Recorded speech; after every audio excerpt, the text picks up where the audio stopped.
మరి వారణాసి మహిమలు ఇంకొంచెం తెలుసుకుందాం. గంగానదికి ఉన్న అనేక ఘాట్లలో వరుణా ఘాట్ నుండి అసీ ఘాట్ వరకు ఉన్న 5 క్రోసుల వైశాల్యం ప్రాంతం మాత్రమే చాలా పూర్తి మహిమ కలిగింది. అందుకే వారణాసి అనే పేరు సార్థకమైంది.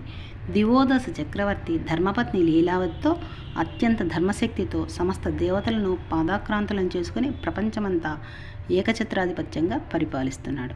తనకు అత్యంత భక్తులైన ఆ దంపతులకు సాయుధ్యాన్ని, దేవతాగణానికి స్వేచ్ఛను ప్రసాదించే ఆలోచనతో విశ్వనాథుడు డూండి వినాయకుడిని సృష్టించి కాశీలో ప్రవేశపెట్టాడు. ఆదాయ శాసనం మూర్తి గణాధీశోధ దూర్జటి ప్రతస్థే త్వరితః కాశీం స్థితిజ్ఞ స్థితిహేతవే.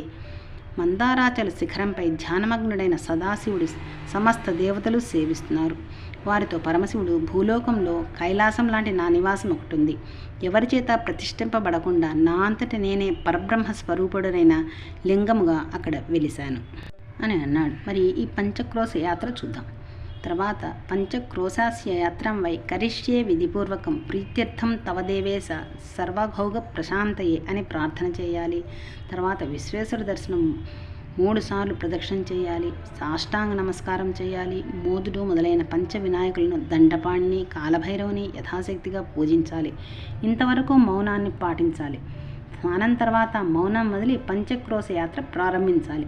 మార్గమధ్యంలో వచ్చే దేవతలందరినీ పూజించాలి. దారిలో వచ్చే దేవతలు ఎక్కడెక్కడ దర్శనమిస్తారో చూద్దాం. మణికర్ణికా ఘాట్లో మణికర్ణేశ్వరుడు, సిద్ధివినాయకుడు, లలితా ఘాట్లో గంగాకేశవుడు, లలితాదేవి, మీర్ ఘాట్లో జరాసంధేశ్వరుడు, మానమందిర్ ఘాట్లో సోమనాథుడు, దాలభ్యేశ్వరుడు, దశాశ్వమేధ ఘాట్లో శూలకంఠేశ్వరుడు, ఆదివరాహరేశ్వరుడు, దశాశ్వమేధేశ్వరుడు, శీతలాదేవి మందిరంలో, ప్రయాగేశ్వర మందిరంలో బందీదేవి, పాండే ఘాట్లో సర్వేశ్వరుడు, కేదార ఘాట్లో కేదారేశ్వరుడు, హనుమత్ ఘాట్లో హనుమదీశ్వరుడు, అసీ సంగమంలో సంగమేశ్వరుడు, లోలార్కుడి వద్ద ఉన్న అర్కవినాయకుడు, బద్రీలో లోలార్కుడు, ప్రసిద్ధిలో దుర్గాకుండం సమీపంలో దుర్గా వినాయకుడు, ప్రసిద్ధంలో ఉన్న దుర్గాదేవికి పాయసం లడ్డూలను నైవేద్యం పెట్టి బ్రాహ్మణులకు దక్షిణ ఇచ్చి నమస్కరించి జయదుర్గే మహాదేవి, జయకాశి నివాసిని, క్షేత్ర విఘ్న హరే దేవి పునర్దర్శనమస్తుతే అని ప్రార్థించి నమస్కరించాలి. శుభకరమైన తాపుర గ్రామంలో విశ్వక్సేనుడు, కందవా గ్రామంలో కర్ణమేశ్వరుడులకు పండ్లు, నువ్వులు సమర్పించాలి. కారడతీర్థంలో స్నానం చేయాలి. కర్దమకూపంలో నీటిలోని ముఖం చూసుకోవాలి. కర్దమేశ్వర ప్రార్థన చేయాలి.